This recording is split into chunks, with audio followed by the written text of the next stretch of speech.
écrire tout ce que tu vois. Individuellement, ce que j'ai dit, c'est que tout le travail que j'ai fait de ma logothérapie, tu voyais cette image un petit peu, avec la petite lumière qu'il y a sur le...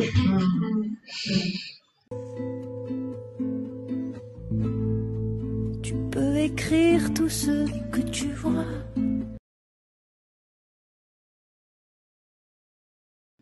Individuellement, oui. On peut arriver à vivre quelque part cette présence divine à l'intérieur de soi.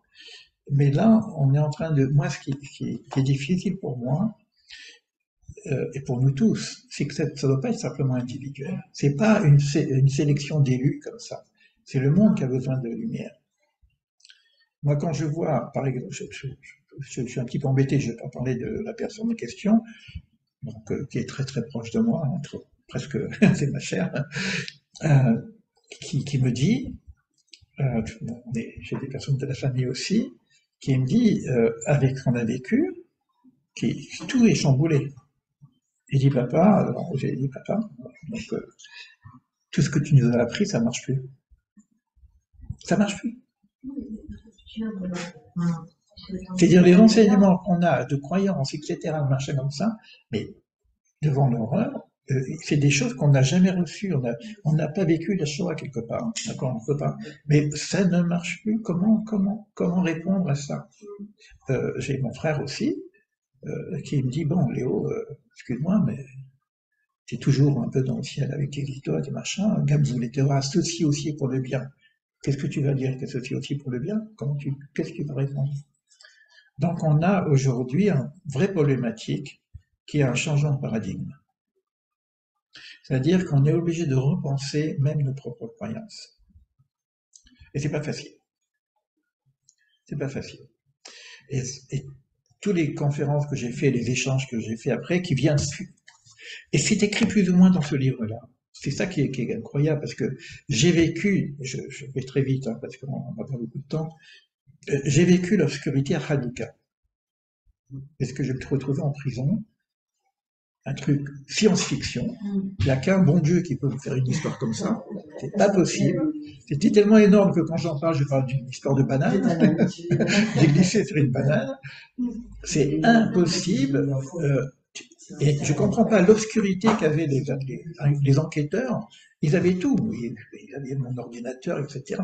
Comment c'est possible que je me retrouve accusé d'un crime d'un grand machin? J'étais un homme dormant, un terroriste. Je vous dis pas ce que j'ai vécu. En plein Hanouka, le soir, je fais une conférence sur la lumière dans les ténèbres, une belle conférence que j'ai d'ailleurs, et puis le lendemain, je suis dans les ténèbres. Et je dis, mais qu'est-ce que tu me veux? Qu'est-ce qu'il m'a répondu, comme ça, dans ma tête, hein? Arrête, tu veux parler de la lumière dans les ténèbres? Eh ben, montre-nous. Vis ce que tu dis. Il a fallu que je vive l'expérience de ça, et j'ai vraiment vu la lumière. Alors, c'était matériel, on pourrait toujours, mais si vous lisez ce livre, c'est de la science-fiction. Le nombre de signes que j'ai eus, c'est pas possible. D'ailleurs, le premier signe, qui est pas ici, je vais quand même... tu vas me lire un petit passage que tu m'as écrit il y a de ça très longtemps. Et puis on a la personne ici. Là, ton coucou, Élie. Alors, viens ici, et puis je te montre. Tu le lis bien fort. Vas-y. Coucou Élie. Non, plus fort, plus fort. C'est non, ici. Oh, regarde là. Voilà, c'est là, ça se passe. Allez. Bon, coucou Élie. Bien reçu tes messages. En m'endormant hier soir, je me suis demandé, mais pourquoi encore et encore? La réponse ne s'est pas fait attendre. Tu n'attends pas des autres qu'ils te congratulent. Tu attends qu'ils te posent une question. Alors, ma question, qu'est-ce que tu as vraiment à dire et que tu n'as pas encore dit? Même une seule fois. Ou bien, qui est ton Dieu à toi? Et ta relation avec lui? Bon, stop. avec la bienséance. Bonjour la simplicité. Alors, non, la question est forte. Hein. Alors, tu n'attends pas qu'on te concradule, j'ai dit tout à l'heure, je lui réponds, si, j'attends qu'on me concradule, quand même, j'ai encore un peu d'ego, j'aime bien qu'on dise que j'aime bien tes livres. Bon, on a toujours ce besoin, c'est pas quelque chose qui s'efface complètement. Et moi, j'ai pas envie de l'effacer, même si je sais que c'est égotique. C'est bien d'être aimé, ça fait plaisir. Ça fait plaisir. Ça fait plein de choses. Mais l'autre question qui est tendue à toi, alors dans ce passage-là, je parle toujours de Dieu. J'ai dit, mais je peux pas parler de Dieu, parce que si je dis Dieu, c'est plus Dieu, etc. Et puis un peu de violon, et puis je parle de l'unité, je parle des trucs de Kabbale, et puis non. La question, c'est pas le Dieu, c'est qui est ton Dieu à toi, c'est quelle est ta relation personnelle avec Dieu. Ça, c'est extrêmement important comme question. On a plein d'idées. On n'a pas la visibilité, mais on a une relation singulière. Et c'est intéressant de connaître cette relation singulière. Au moment où j'ai répondu, parce que j'ai dû faire un rêve éveillé, où j'ai écrit je sais pas combien de pages sur ces questions-là. J'en ai mis quelques-unes ici, et en plus, j'ai pas réussi à tout relire. Mais j'ai été jusqu'au bout de la question. Mais ce qu'elle ne sait pas, graine de plante, qui est présente de nous, c'est qu'est-ce que tu as vraiment à dire que tu n'as pas encore dit, et même une seule fois. Bon, j'ai l'impression d'avoir tout dit dans mes livres. Mais il y a quelque chose que je n'ai pas dit. Je dis sans dire, je cache en même temps. Mais si tu sais cette phrase-là, elle m'a poursuivi tout le livre. Elle m'a poursuivi jusqu'à la prison. Et c'est la clé qui m'a libéré de prison. Parce que mon avocat a dit, tu diras à ces enquêteurs que tout ce que tu as dit, tu l'as déjà dit et tu n'as rien à ajouter. Tout ce que tu as dit, tu l'as déjà dit, tu n'as rien à ajouter. Ne parle plus. Ne raconte plus rien d'autre parce qu'on va t'enquêter encore sur ce que tu viens de dire. Donc à un moment donné, il ne faut plus rien dire, comme ça on te pose une question. Alors, à un moment donné, je dis, excusez-moi, moi j'ai tout dit et je n'ai rien ajouté. Coincé. Ils ne peuvent plus me garder. Ils n'ont pas le droit de me garder. Ils savent que je suis innocent. À un moment donné, ils savent. Et il me dit, le lendemain, tu seras libéré. Le lendemain, j'ai été libéré. Et j'ai été dans une famille d'accueil parce qu'on avait besoin encore de continuer l'enquête. Et dans cette famille d'accueil, c'était un vieil ami qui était de Nice d'ailleurs, un peu universel comme moi aussi. Des bouquins, c'est comme ça, tu vois, une maison juive, c'est une bibliothèque, c'est pas une maison. Et parmi ces bouquins, je prends comme ça, je dis, bon, il faut que je lise parce que il faut voir ce que j'ai écrit, parce qu'apparemment, j'aurais pas assez étudié. Peut-être que pour ça, j'étais en prison. Bon, je sais pas.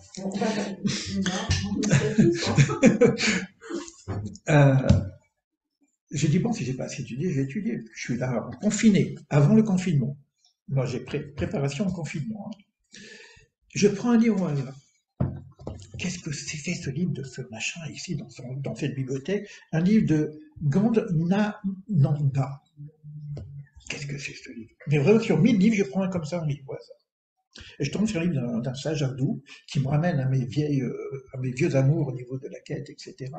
La Dvaita pure, etc. Bon. Je le lis, je l'ouvre, et puis là j'ai pris une photo parce que c'était trop fort. Et qu'est-ce que je lis? Tout ce que je sais, je l'ai déjà dit, je n'ai rien à ajouter. C'est bon. Ça, c'est le message. Comment j'étais en prison? C'est qu'un jeune homme vient me voir et il me dit, s'il vous plaît, est-ce que vous pouvez m'héberger pour une nuit? Un garçon gentil, vraiment, il était gentil quand même s'il était fou. C'était un gentil. Bon, j'ai discuté un peu, bon, j'ai dit, bon, tu peux dormir chez moi. S'il vous plaît, est-ce que vous pouvez m'héberger une nuit? Mais t'étais où? Hein? À Jérusalem. Voilà. Non, mais j'ai mal compris. Donc je l'ai hébergé. Tu parlais de la prison. Oui, non, c'est l'histoire de la prison, là. Je l'ai hébergé, Et c'est ce jeune homme-là qui a fait le crime. Et finalement, comme on m'a trouvé avec lui, bon, j'étais associé à la chose. Donc ça, c'est une histoire de banane. Faut le lire parce que c'est trop fort. Non, c'est trop fort. Parce que, mais je vous donne quelques petits films comme ça. Au moment où je suis libéré, c'est-à-dire à un moment donné, il voulait pas me donner mon passeport. On voulait pas me donner mon passeport parce qu'on avait besoin encore que je sois en enquête. Je réponds à celui qui m'a attaché comme ça, il m'a dit je vous attache parce que vous avez menti, j'ai dit non, vous m'attachez parce que j'ai dit la vérité. Parce qu'il y a une chose que j'aurais pas dû dire, je l'ai dit, finalement j'étais en prison. Parce que il m'a annoncé son crime, le gars. Donc finalement, et je dis aux policiers, c'est pas vous qui m'avez mis en prison, ne payez pas ça. Hein. Lisez la paracha de la semaine, c'était au moment où Joseph était en prison.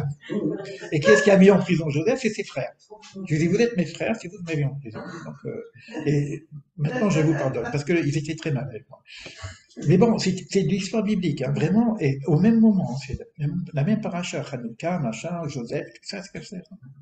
C'est un truc de... Je sors, à un moment donné, il dit, je peux pas vous donner votre passeport, parce qu'on a encore besoin. On voulait me faire signer un truc, personne n'ose me faire signer que je me fais passer d'un truc jusqu'au commissaire. Pour lui, bon, finalement, je retombe mon vin. Et il me dit, je peux pas, je dis, mais c'est pas vous qui commandez. S'il veut que je sorte, je sors. S'il veut pas que je sorte, Baruch Hashem, je reste. C'est pas vous qui m'avez mis en prison. Donc c'est pas vous qui allez me garder. S'il veut que je reste, pas de problème. Je sais pas ce qui s'est passé. 2 jours après, il me donne mon passeport. Donc je suis complètement libre, que quelque part je peux sortir du pays, quoi. Je sors, je vois le soleil, j'ai mes passeports, je prends une photo de mes passeports, et j'ai un petit jeune homme, même âge que l'autre, qui vient et il me fait, attendez, s'il vous plaît, est-ce que vous pouvez m'héberger une nuit? Et quand tu as vu ça, tu te dis c'est pas vrai. Hein, tu vois que c'était de la science-fiction. Hein. Ça peut pas se passer 2 fois.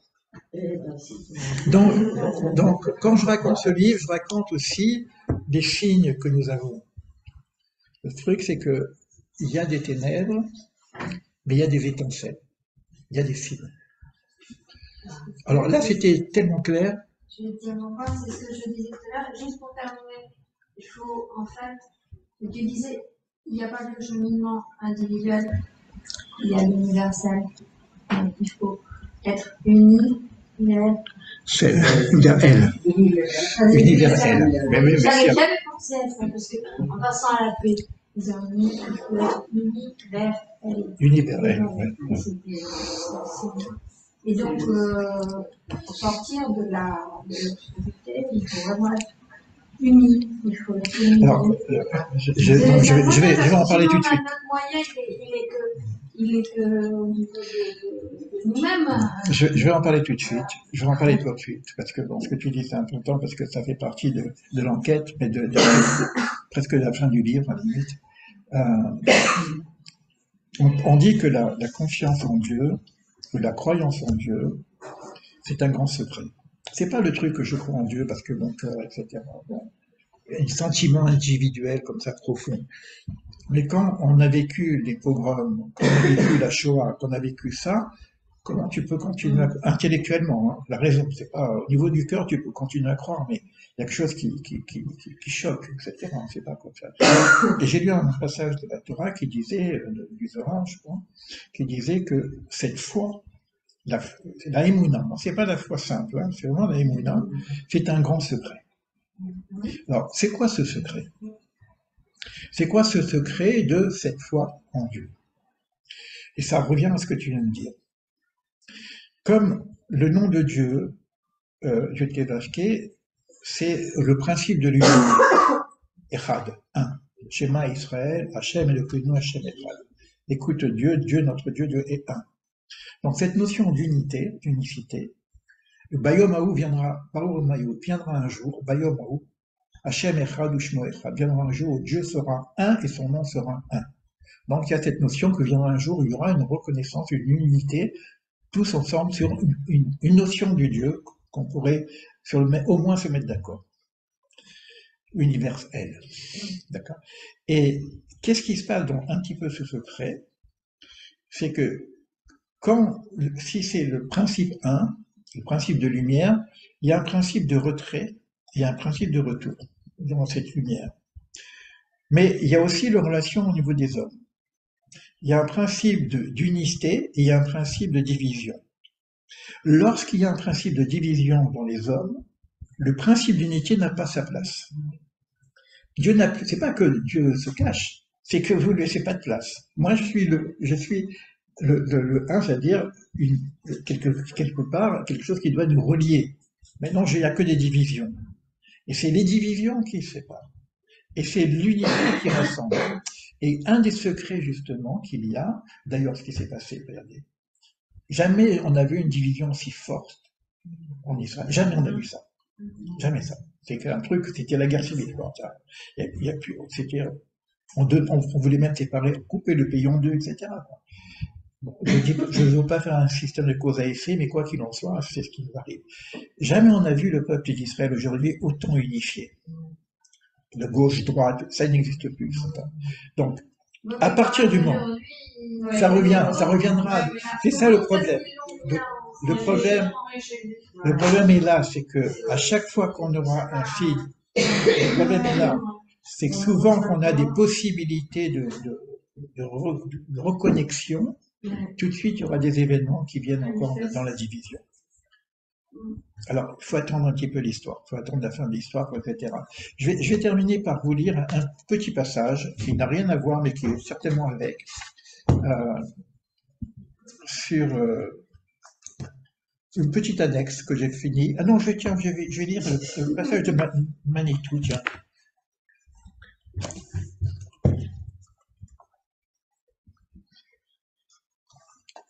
Manitou, quand il est parti, il a écrit des poèmes incroyables. Et je sais que d'ailleurs, tu as eu des larmes en lisant un de ses poèmes. Je ne veux pas lire tout le poème où tu as eu des larmes parce qu'il est un peu long. Mais il y a une phrase que je le dis aussi en souvenir de mon ami qui est parti aussi, qui adore ce poème, et à chaque fois qu'il le disait comme ça, comme faisant du théâtre presque. Et j'aimerais terminer avec ça. Et on pourrait échanger un petit peu, parce que bon, ça fait déjà tard. Si les paroles les plus simples sont aussi les plus vraies, que le monde soit porté par une main d'amour, comme les mains qui pétrissent la farine et l'eau, pour que le pain donne la vie.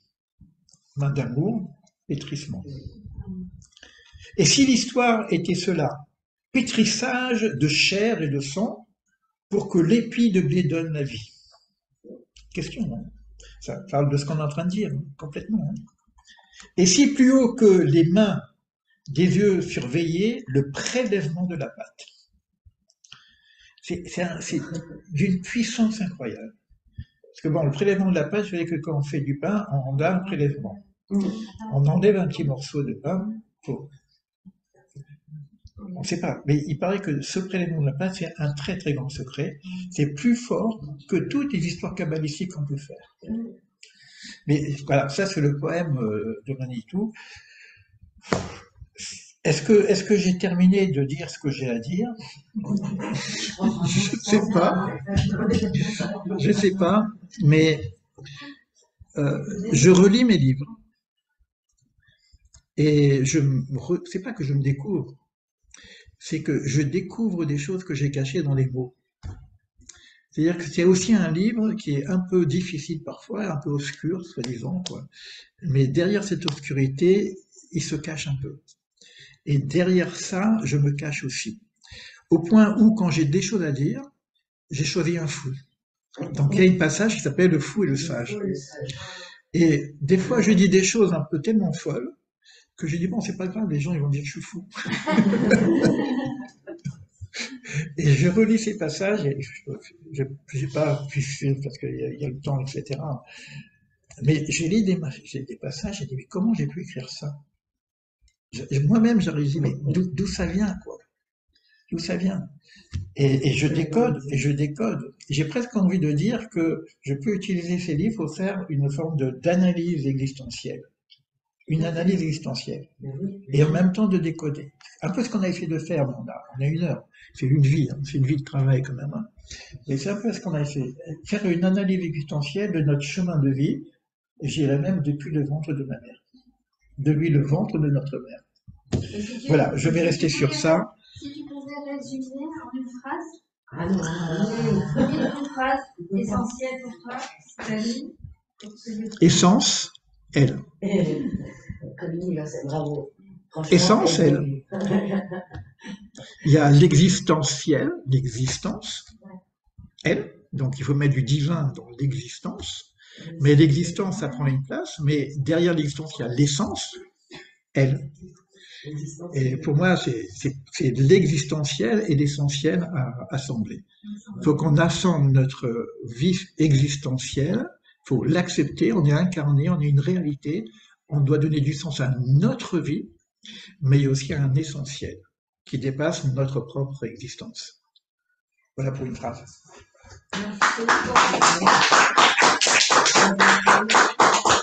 Bon, je vois qu'il y a beaucoup de monde. Attends, excuse-moi. Tu repars jeudi. Je repars jeudi, oui. Bon retour. À bientôt. Quand tu vas arriver là-bas, quel est ton projet? Qu'est-ce que tu vas faire? Alors, je vais te dire sincèrement, c'est encore une histoire de fou, c'est quand j'ai vu qu'il y avait l'attentat en Israël, je me suis dit, mais qu'est-ce que je fais là, quoi. On a aussi ici. C'était moi, j'étais là. Non, c'est dire que je regarde des informations à travers, je préfère être sur place, vivre l'expérience et non pas être observateur.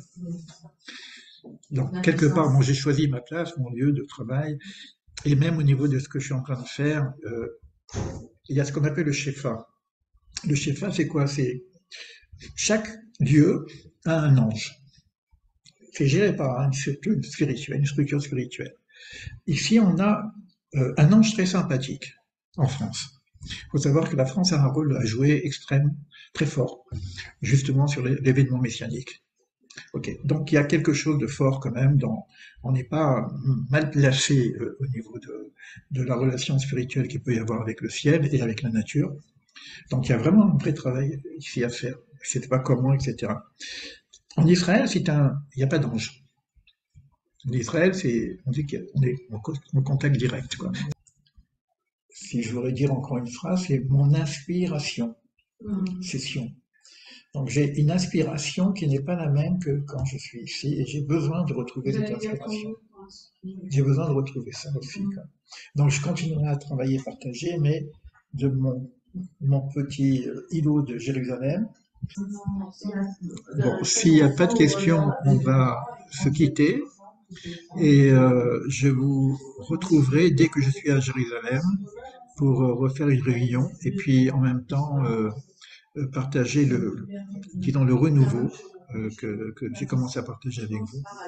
Donc à très bientôt sur Internet puisque je serai sur Jérusalem. Donc, Merci Elie, bon voyage. merci beaucoup. Merci beaucoup, Elie. Bon retour. Ok, merci, à bientôt. Elie. Bon voyage. Au revoir. Merci, Elie. À Merci. bientôt. Bientôt. Merci Elie.